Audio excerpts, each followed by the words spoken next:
everybody's heard about karma. Everybody, and you might be wondering, like, how does that work? Um, I think if you have a background in a theistic religion, it's kind of like, well, kind of God is monitoring things. When you're a bold boy or bold girl, you get what's coming to you. But actually, the Buddhist thing is a bit more kind of down to earth than that, and it's basically, the Buddhist thing is saying that virtuous actions, when you engage in virtuous actions, it basically results in the fact that you will experience a more pleasant future. That's what it's saying.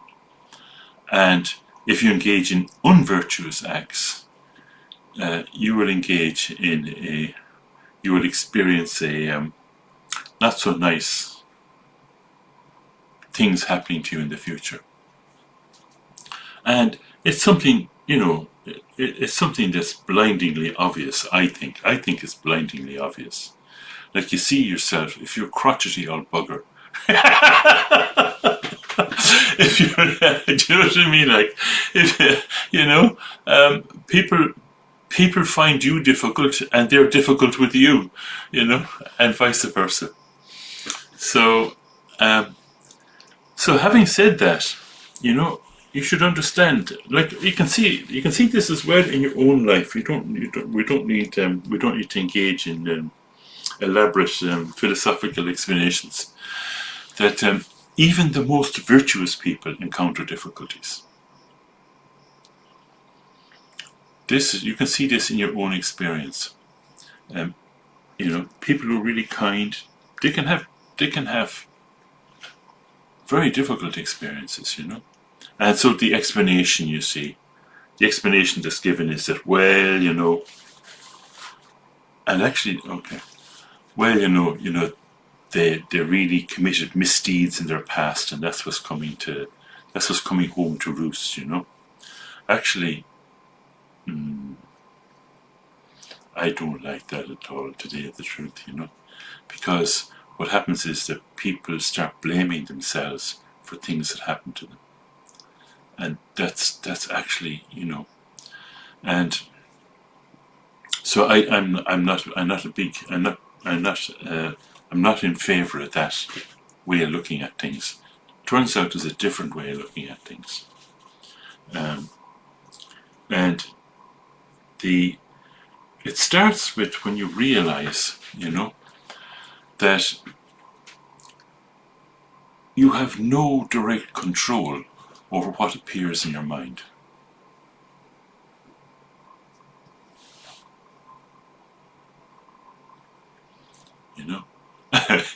It has a mind of its own.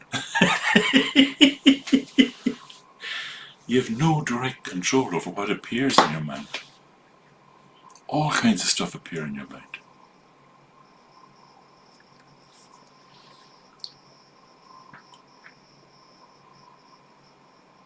All kinds of stuff. And the turning point happens when you understand that all experiences are within.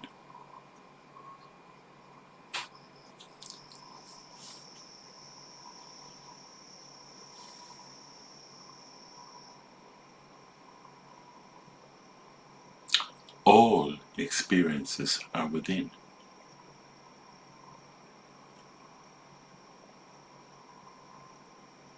They're experienced within, not outside.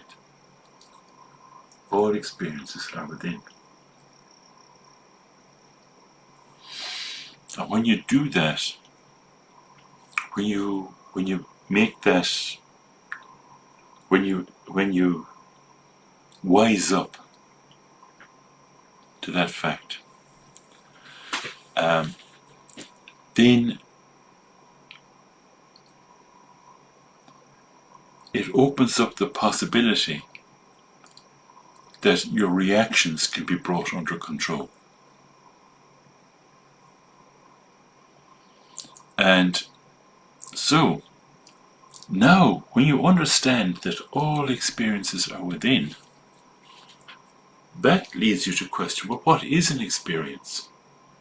What is this? What is this experience of having an experience? What is it? You know, what are experiences? What are they? I'm giving a little bit of space here so that you can reflect on this. What are they? What are experiences?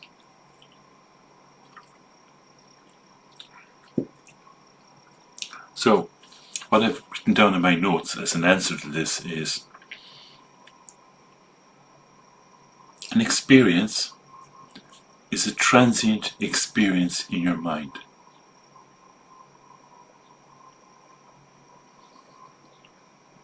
An experience is a transient appearance in your mind.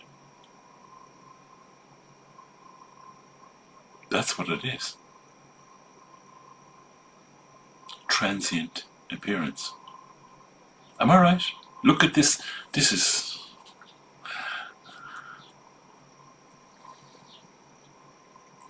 And so the question then becomes, how could such a thing lead to suffering? That's right.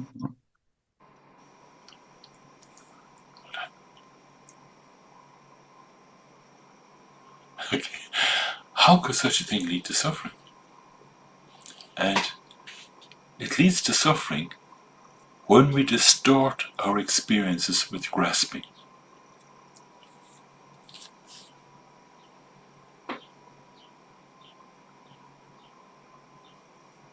I was most curious because we follow after what has already passed. Transient experience. I'm going to take off my glasses because Cecily would prefer this. They're starting to shine. Transient experience. When you have a transient experience, it's momentary. It's momentary.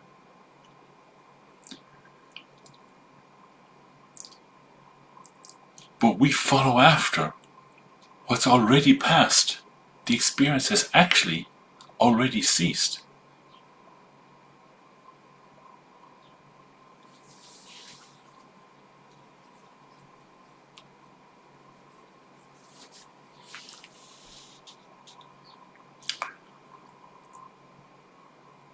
And so, in this following after, I was trying to figure out a good way of putting this.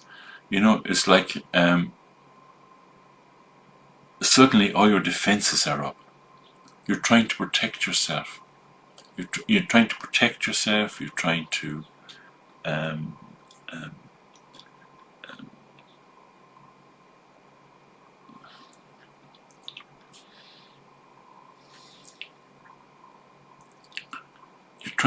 protect yourself from something that's already passed.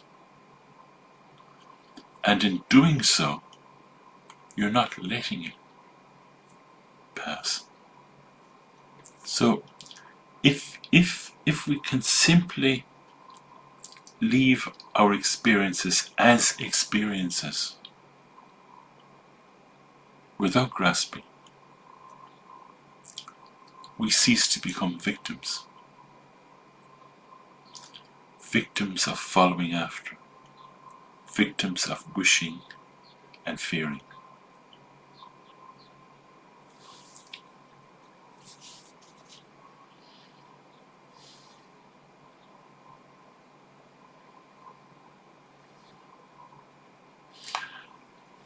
I hope this is obvious, You continue to have experiences. Simply when you allow experiences to be experiences, they don't stop.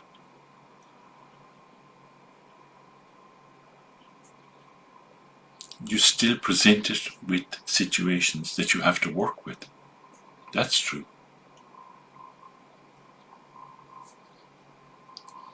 So, this leaving experiences as experience is not like being sedated. It's not like feeling nothing. It's not like being a zombie or something, you know. Um, many, I just call them faulty meditation instructions, seem to hold out this promise, you know, of, well, you'll get to this state where you'll feel nothing, you know.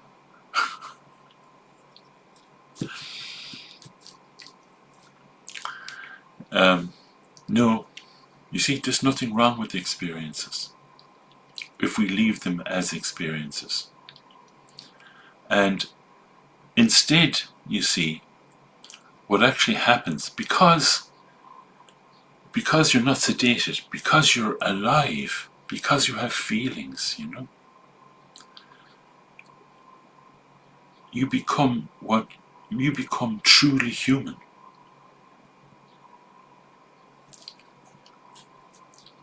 The best of what a human being can be. What's that? Spontaneous kindness. Because you're not grasping. Spontaneous wisdom. Without the grasping, there's no distortion. There's a whole pile of them you can add in. They'll do for starters. So, this is why we train in leaving experiences without grasping, which is what we're going to do now for a minute or two. So, let's train in leaving experiences without grasping. Simply resting in natural great ease. A kind of, in the words of Sonia Rinpoche, a fearless simplicity. Just this simplicity. I'll ring the bell to make it official.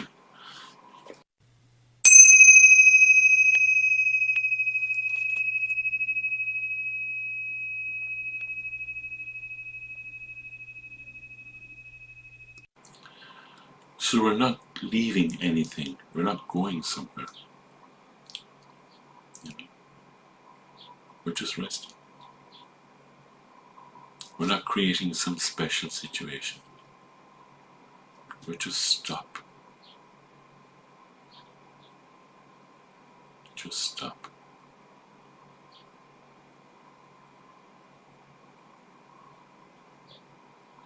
Simplicity.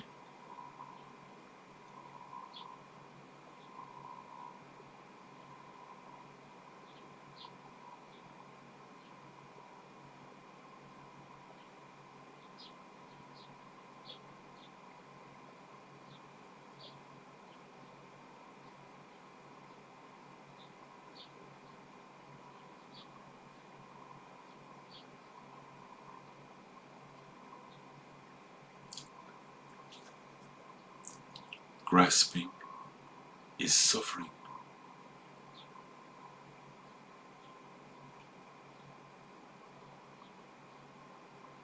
Rest.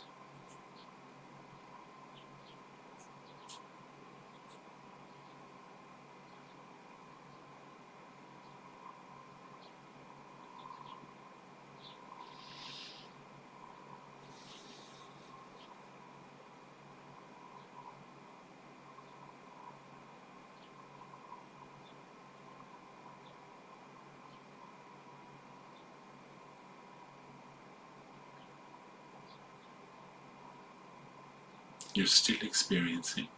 You can hear. You have memories.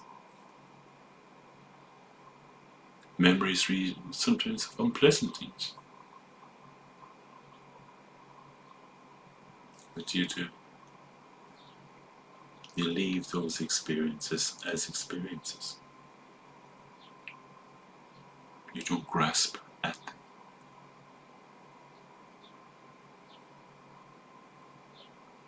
You become free.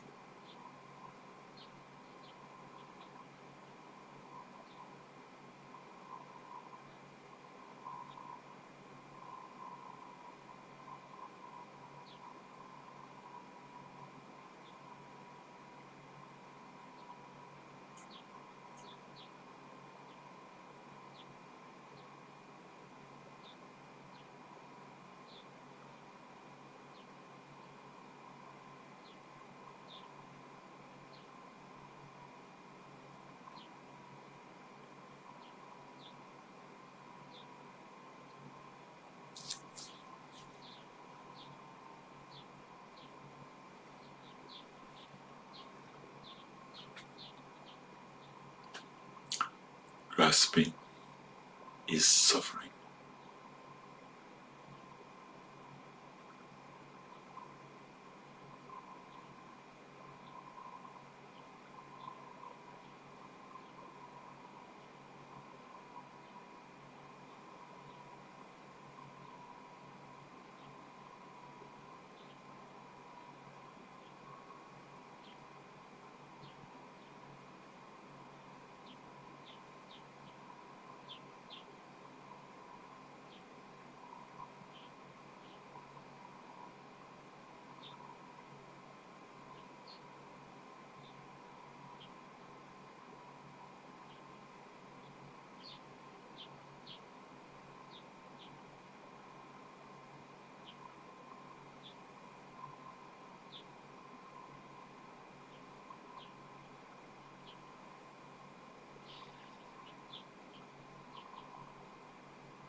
It's very simple, isn't it?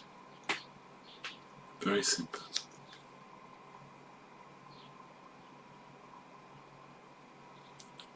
Just stop grasping. Rest.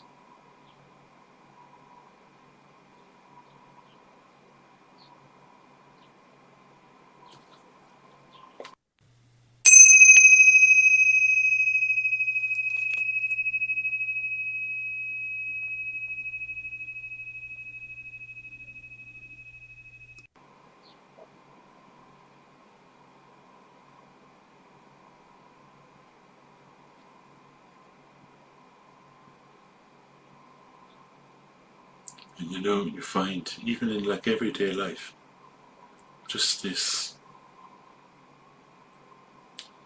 stop grasping, release, contentment.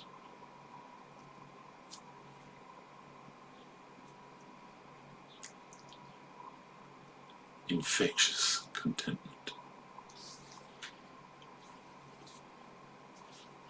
Okay.